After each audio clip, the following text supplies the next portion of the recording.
7 years ago, the FBI launched Crossfire Hurricane, the left's brazen attempt to keep Donald Trump out of the White House. This federal investigation, funded by the Hillary Clinton campaign, caused Americans to believe that then-candidate Trump was colluding with Russia in order to win the 2016 presidential election. Mr. Durham has spent 4 years investigating this, 480 witnesses, 6 million pages of documents, 190 subpoenas, and executing 7 search warrants. Less than a month ago, he completed this report that instigated a baseless investigation and launched a partisan attack on President Trump, despite having no true justification to do this. That was the FBI.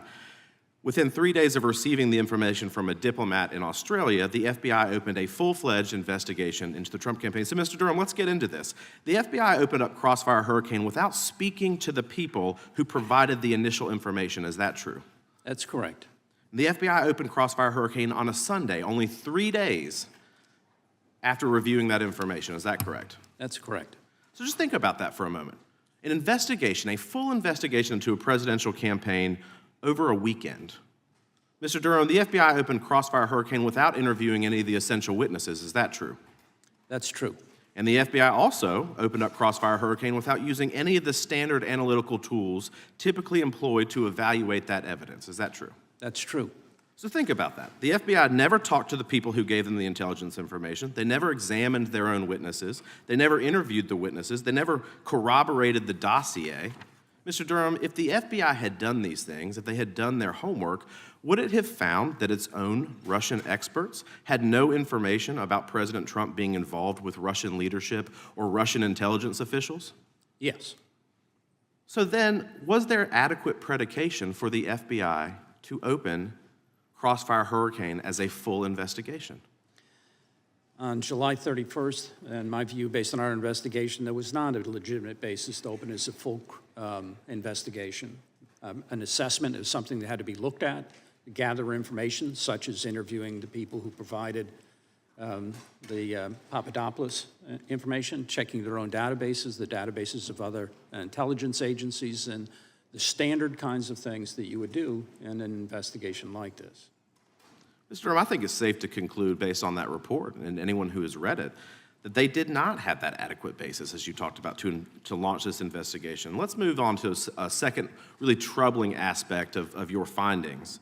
From the report, I gathered that key FBI leaders, all the way at the top, were predisposed to go after candidate Trump.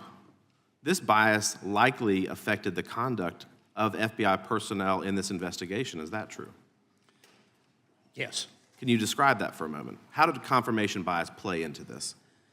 Confirmation bias, as was alluded to, has to do with our human tendency to accept things that we already think are true and to reject anything else. In this instance, there are any number of significant red flags that were raised that were simply ignored. If there's evidence that was inconsistent with the narrative, they didn't pay attention to it. They didn't explore it. They didn't take the logical investigative steps that should have been taken. Let's see how real this bias was. FBI Deputy Assistant Director Peter Strzok drafted and approved the Crossfire Hurricane opening communication. Is that correct? That's correct. And in your investigation, your office discovered text messages between Strzok and Lisa Page, who was the special assistant to the FBI Director McCabe, expressing strong bias against candidate Trump. That's true. For the record, let me read aloud. This was generated by staff, but this would look like their text messages. On August 18, 2016, Page texted Strzok, "Trump's not going to become president, right? Right?" And Strzok responded by saying, no, he's not. We'll stop it." It's clear that there was no evidence of Russia collusion with the Trump campaign in 2016. The American people deserve the truth, and I'm proud to serve on this committee to uncover these lies that were perpetuated for far too long. With that, Mr. Chairman, with my remaining 30 seconds, I will yield to you.